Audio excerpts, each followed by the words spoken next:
Hello everyone, and welcome to the 4th Old School RuneScape League, Trailblazer Reloaded. Now to get started, we have to not fall for the trap, and you hit Get Started. If you hit Exit Leagues, it just logs you out. Alright, Get Started, the Leagues menu. I guess we're getting tutorialized here. There we go. Oh, we completed our first thingamabob. Oh look, there's more things. I mean, I kinda understand how this works, considering I've done all the leagues.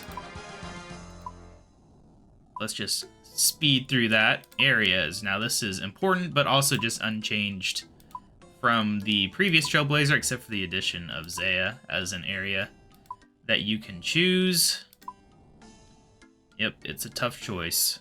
I think they want us to choose Karamja as a free unlock. I wasn't reading it. Alright, there we go. Nothing happened. There we go. Something happened. Look at that little animation there. Alright. Relics. So this is the biggest change in this league, is the amount of relics and the selection therein. Alright, so we gotta choose our first relic.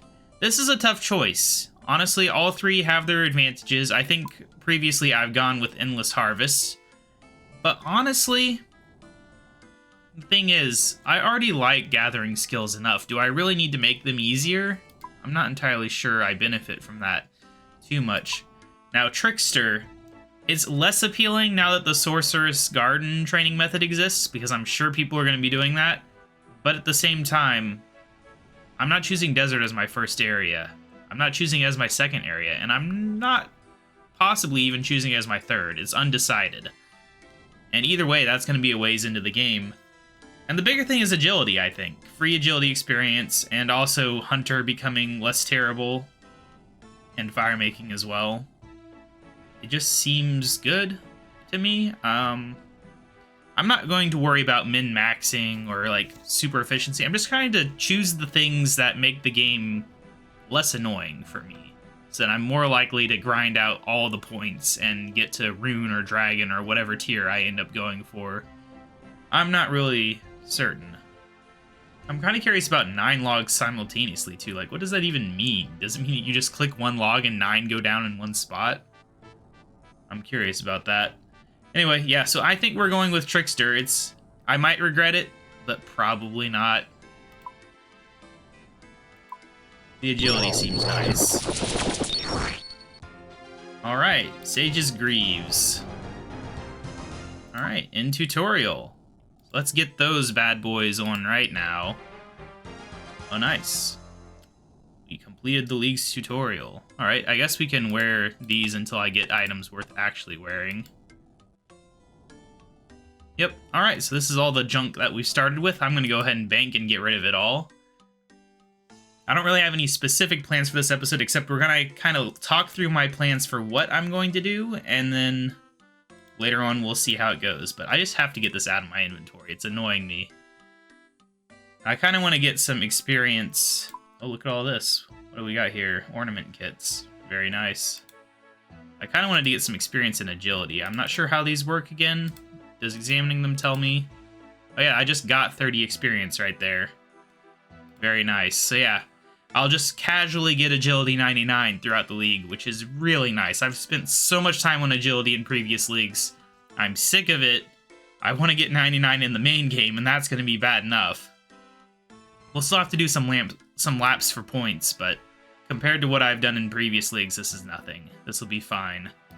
Alright, but anyway, so discussing plans, we'll start with areas. So I'm pretty sure I'm going to go with Curand as my first unlock. And then after that, I'm like 99% certain I want to go with Kandarin, which is kind of a weird choice for me, but honestly, I like the Kandarin area. That's the main thing. I just like it. You know, the Ardoin Cloak.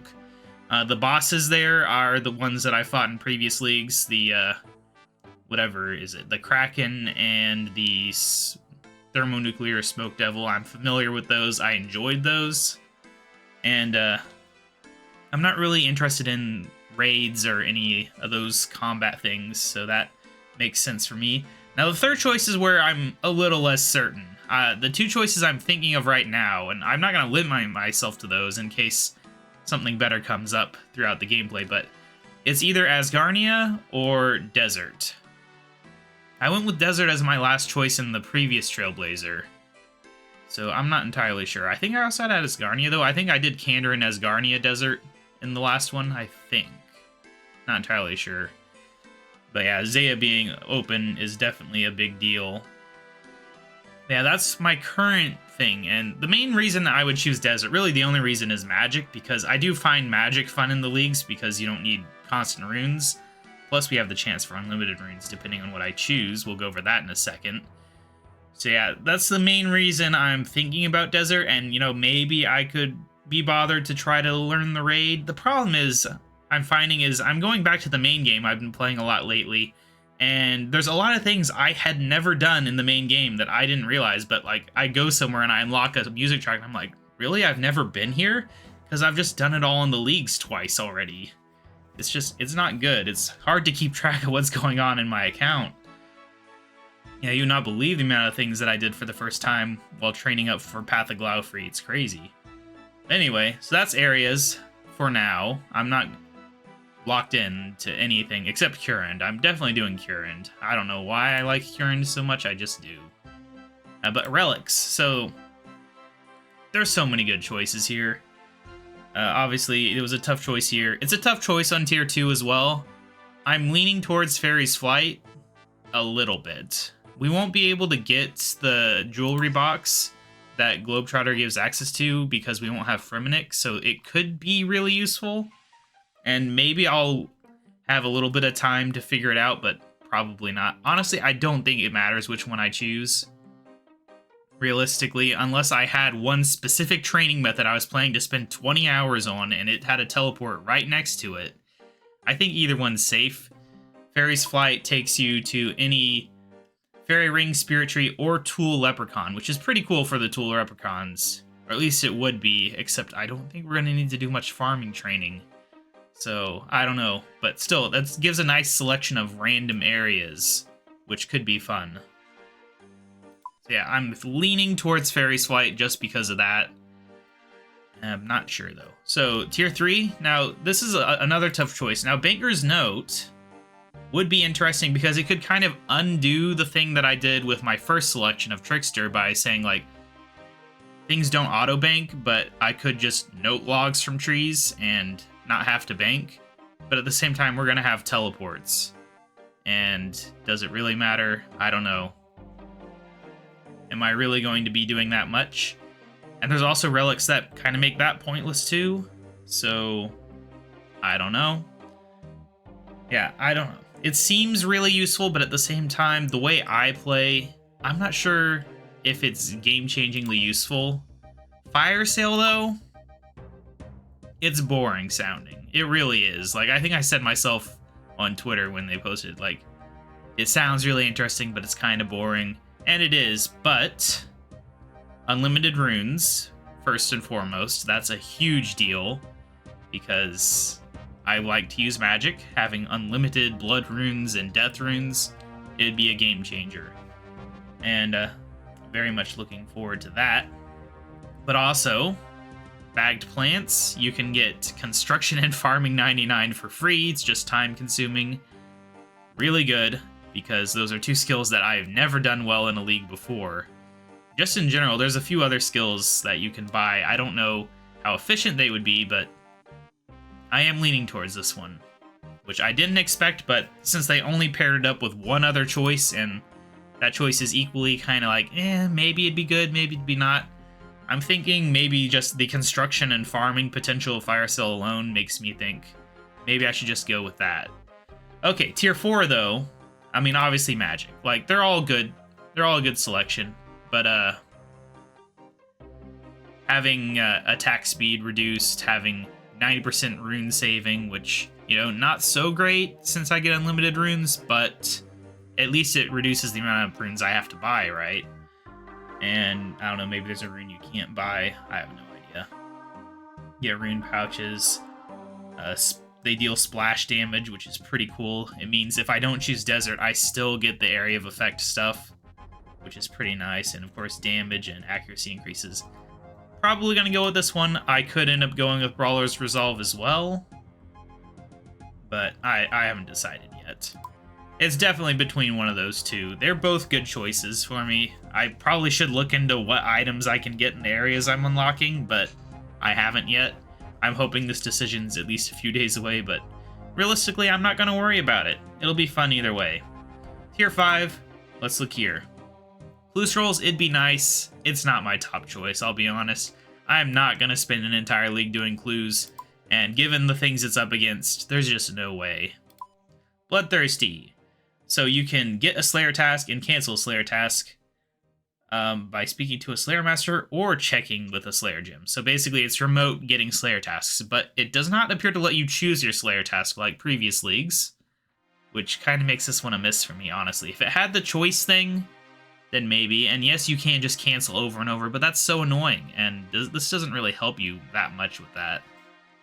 And with all the teleports we'll have, like, I think we can just teleport to Mount Karum with either teleport choice and get tasks from there, for example, and other ones too.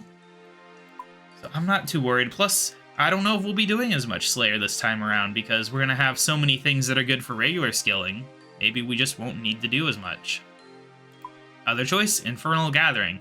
Now this is what I say when maybe it doesn't matter that I chose Trickster, because like for woodcutting, we can just auto burn the logs, in which case we don't need to bank until I get Fire Making 99. Unless I do Winter Tot, in which case I don't need to do that at all. But still, any ore getting smelted into a bar will make mining just way less annoying because I just mine, I don't know, Mithril or something. Who knows? And get a ton of smithing XP for free without having a bunch of banking trips. Heck, who knows if I'd even need to keep the bars if I'm getting the smithing XP. I really don't know. And what was the one? Fish. Yeah, the cooking XP. So yeah, I don't know. It would make it less annoying. It's not like the same level as the Gathering one, but still, I'm leaning towards this one for now. Next one. This one is another complicated one, mostly because I don't know the Ruinous Powers off the top of my head to say if they're a good choice. Luckily, this choice is definitely far away. Equilibrium just makes it easier to gain levels. I would need to look into this one more to decide to take it. Probably not going to take it, but it would make training some annoying skills better, like Herblore and all that. I'd be a lot more likely to actually get all my skills up to 99 if I chose this for sure. Farmer's Fortune. Farming patches grow instantly. It would be amazing if I wasn't considering the bagged plant training method, in which case this is pretty much worthless unless I actually need the results of farming for something in mass quantities. I don't think we're going with that one. And like I said, Ruinous Powers, I'm not entirely certain. It could end up being this one. I don't know what all is in the Ruinous Powers yet, so this one's kind of a toss-up between Equilibrium or Ruinous Powers. It's skilling versus combat. And I don't know. It might end up being Ruinous Powers, though. We will see. Especially because I'm going to have a lot of prayer points, most likely. Tier 7. So, this is what I'm saying about a lot of prayer points is whenever one of your attacks successfully hits, there's a 50% chance you will restore your hit points and prayer by 10% of the damage dealt, rounded up. This is amazing. I love this. I think we had something like this in the previous league. The one where I fought the Thermonuclear Smoke Devil. I don't remember which league that was. Probably the last one. Yeah. This one seems amazing. This is the exact type of gameplay that fits me. So I'm probably going with this one, but we will look at the other ones. Weapon Master. Your special attack energy regains faster, and you can sacrifice HP for special attacks, and they're 100% accurate. Thing is, am I even going to have a weapon with a good special attack? Maybe, but is it worth an entire relic for? I don't know. For people who get specific weapons with specific special attacks, this is probably super powered, but that's not me. And then Berserker. It's just not my style of gameplay. Risking death to hit more damage, it just doesn't fit how I like to play. I mean, getting your max hit on the first hit is fun, but once again, compared to Soul Stealer, you know, the pure, like, increased AFK-ness, increased durability, maybe I can actually kill some things. Like, maybe if I choose desert, I could actually do the raid efficiently with this. I don't know. It seems really good. Alright, and then the final tier, because we've got 8 tiers in this one. I think we never had 8 tiers before. Executioner. You get the Sage's Axe that can be used to execute targets below 20%. I'm not sure what they mean by that, though. Do you, like, have to use it for them? Is it just need to be in your inventory? Do you have to be wielding it? I'm not entirely sure. Either way, I don't think I'm going to choose it. So, yeah. It's kind of fun because it's kind of like what Necromancy has in RS3, which I do enjoy. But it being an item kind of confuses me. So, yeah. Anyway, it's probably not the choice I'm going to take because of Undying Retribution, which is a lot of fun. When you take fatal damage directly from an NPC, you will restore all your hit points in prayer. You will deal damage to all monsters within 2 tiles of you.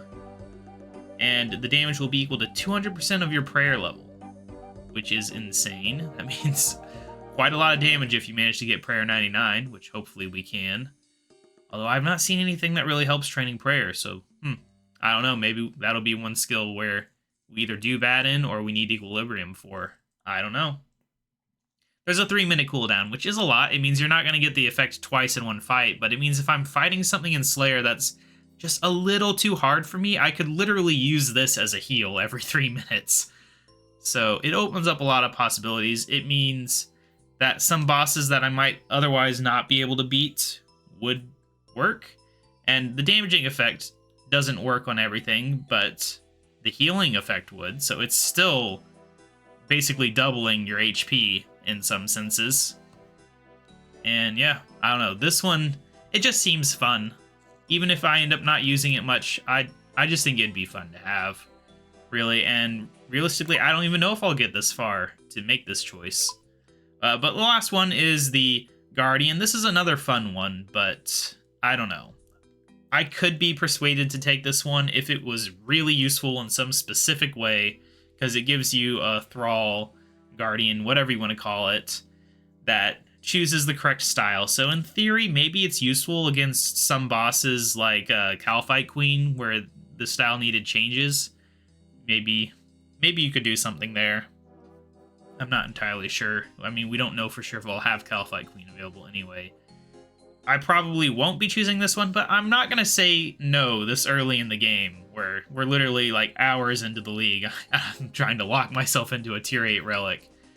I don't think it'll happen, but the other big thing, I guess, is by the time I get to this tier 8, like, what will my combat feel like? Will it already be so easy I don't care about Undying Retribution? Or do I just want the more efficiency of Guardian dealing a bit more damage? I really don't know. It's a long ways away. But yeah, so that is all my relic choices and my thoughts on them. And yeah, now how many points do we need? We need 58 tasks until the next area, 480 points until the next relic. Interesting, interesting. Well, that's fun. So, my plan for the series is, in previous leagues, I've done update episodes every time I unlock something. So anytime I unlock a new area or a relic, I would do a video. But I don't think people really care about those videos. My channel is not big enough for that to matter. So instead, I'm still going to do that sometimes. But I'm going to have an alternative for myself, which is streaming, where I'm just going to stream when I play sometimes. Not all the time, because that would limit myself too much, but especially on Wednesdays, Saturdays, and Sundays, those would be the biggest possible streaming days. But maybe some other nights for a couple hours too. It really just depends on if people actually watch the streams or if I'm just streaming to myself, and just on what I feel like. You know, if I've got a cold or something and I don't feel like talking, maybe I won't stream. But the idea is a lot of the things that might normally go uncaptured on camera will just happen on a stream, and if there's something interesting, you guys can see it. All the VODs will be available on YouTube. I gotta learn how to stream to YouTube. I don't know if I've done that before. I think I have. Either way, but yeah, so starting today, I am going to stream for a couple hours today. Maybe like 2.5 hours, 2 hours minimum, and then, I don't know, I might stream again later tonight. I really don't know, but the hope is going to be that we can get through some of these area and relic unlocks on camera without me having to just record a boring update video where I've done everything and then I click a button and talk about it for a few minutes. because that's not exciting, and it's a lot of time to sink into a game mode that's temporary, and then like 20 people view the episode and that's it. So if I'm going to be doing this ridiculous grind again, then I figure I might as well try streaming it and see what happens. But yeah, so that is it, and I'm not going to do any training yet. I'll save the first batch of training for the first stream, and it'll hopefully be starting soon after the upload of this episode. So I will see you guys there. Bye!